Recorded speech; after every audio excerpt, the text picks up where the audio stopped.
Boa tarde. Como vocês pediram para gravar um áudio sobre desescolarização, eu vou contar um pouquinho, né, como é que foi. Nós estávamos orando e não tanto descontente com a parte acadêmica da escola, que até então para mim era o suficiente. A Sara, minha filha mais velha, já estudava numa escola cristã e a minha filha mais nova estudava num CI público.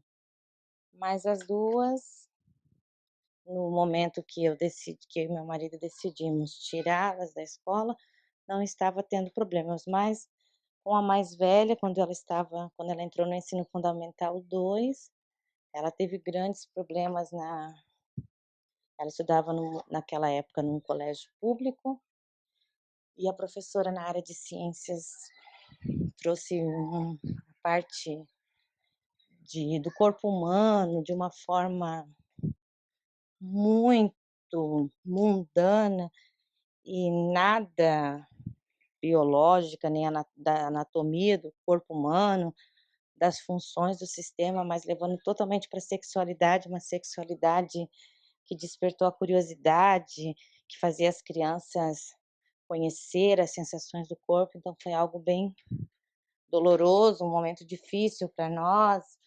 Quando nós fomos à escola, eles negaram, então, né, não tinha como provar, e as crianças eram orientadas a não trazer para os pais o que estava acontecendo, então não teve muito o que fazer. A partir desse momento, a gente começou a olhar de fora, já conhecia um pouco do homeschool de uma forma mais tradicional, comprar um currículo lá no exterior, porque eu tenho um familiar meu que mora fora e faz, comprando um currículo pronto, mas não era algo que nem acessível para nós e nem que me agradava.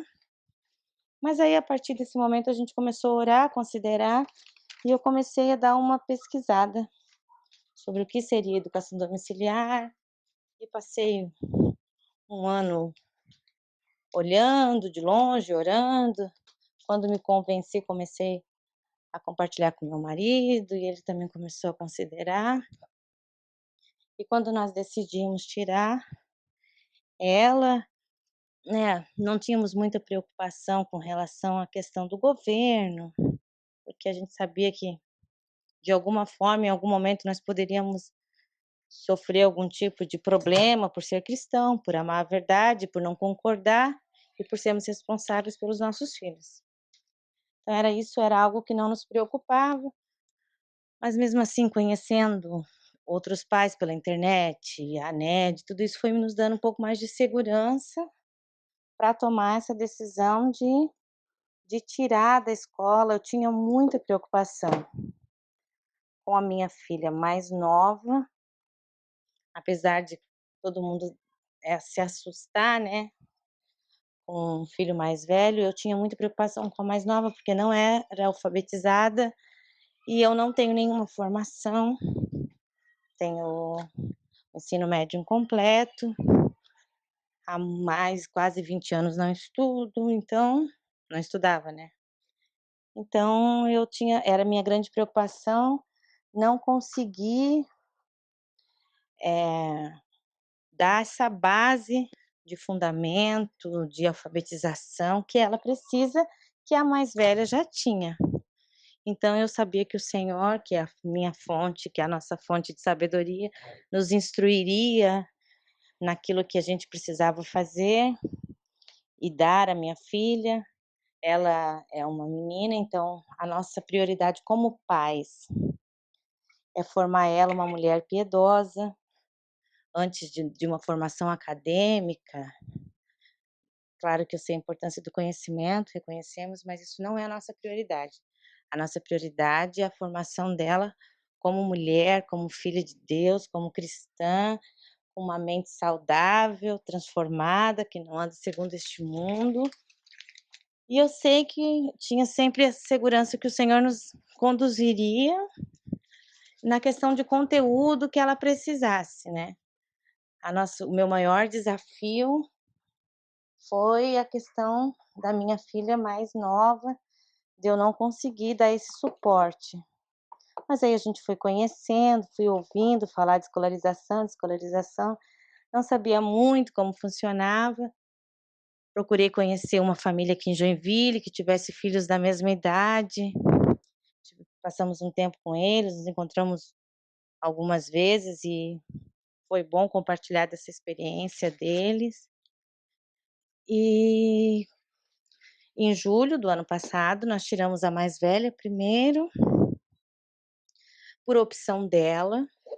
Nós tínhamos pensado em concluir o ano letivo, só que ela nos chamou e falou que se o Senhor já tinha confirmado no nosso coração se essa decisão já era central, embora ela estudasse num colégio cristão, não haveria necessidade de ela continuar mais 6 meses se contaminando por aquilo, né, com aquilo que a escola oferece de convivência, de ensino, tudo. E ela me pediu, que era um desejo que estava no meu coração, mas eu não tinha falado para ela, se eu não ficava o resto do ano só estudando a palavra com ela, estudando a história cronológica da Bíblia. Ela a expressão que ela usou, ela falou: "Mãe, eu queria que a mãe me discipulasse, me ensinasse as coisas que a Bíblia diz". Então, isso encheu nosso coração de alegria e nos deu o caminho da desescolarização, que era fazer um trabalho na palavra. Então, no ano passado, nós revemos muito poucas coisas dela de escola, algumas coisas que ela foi vendo em livros, foi vendo: "Mãe, eu nem lembro como é isso eu não aprendi, eu preciso estudar de novo".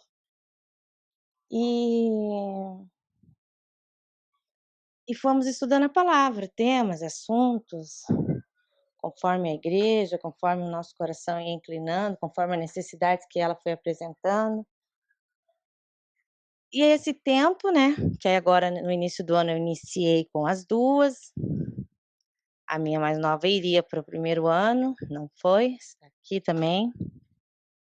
Esse tempo tem sido mais trabalhoso desescolarizar a minha mente do que elas próprias, né. Porque muitas vezes eu me vejo cobrando e querendo acelerar o conteúdo, e quando, tem uma proposta de fazer um certo assunto em alguns dias e daqui a pouco já elas param em algum tema, mas eu optei pelo ensino clássico, foi algo que me encantou.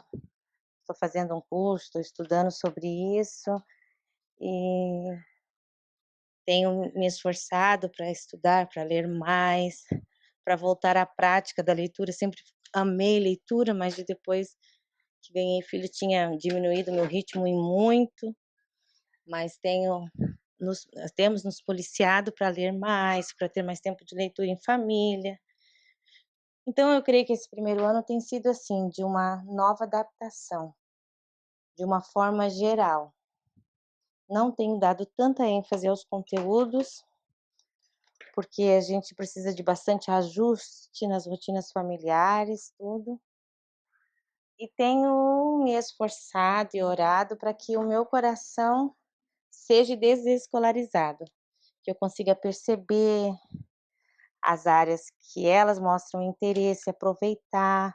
Claro que existem conteúdos que nós temos que dar, mas existem momentos que elas param e: "Ó, ah, mãe, eu queria estudar mais sobre isso", e eu fico travada, porque tem um objetivo, eu coloquei um alvo de dar aquele assunto, seguir aquela apostila e elas querem mudar, mas aí eu tenho me esforçado para isso. Então o meu maior desafio na parte de desescolarização, eu acho que para mim tem sido a minha mente, no sentido de aproveitar o interesse delas com mais leveza, e elas vão estar mais aptas, né, mais abertas a aprender por causa do interesse, né. Sabendo que nem sempre isso é possível, principalmente se tratando de uma adolescente, né, que tem hora que a gente é que tem que direcionar. Mas esse eu creio que tem sido mais um maior desafio. eu tenho procurado fazer com que este tempo seja um tempo gostoso. Então, se eu fosse colocar qual é o meu maior desafio na área de desescolarização, é isso, é tornar a nossa casa num aprendizado diário em todos os momentos, e que isso seja uma coisa leve, gostosa, mas eu creio que é um tempo que o Senhor vai nos capacitar. Então essa tem sido a nossa experiência, as meninas têm amado, dias mais proveitosos, dias mais difíceis, mas tenho visto frutos. A minha filha pequena começou a ler suas primeiras palavras, começou a se apaixonar pela leitura, criar um desejo de ler, então isso para nós tem sido um tempo muito trabalhoso, mas também de muita alegria. O áudio ficou um pouquinho grande, eu tentei resumir, mas não consegui muito. Espero que seja isso que era o propósito, né, de compartilhar, tá bom? Um abraço, ambos.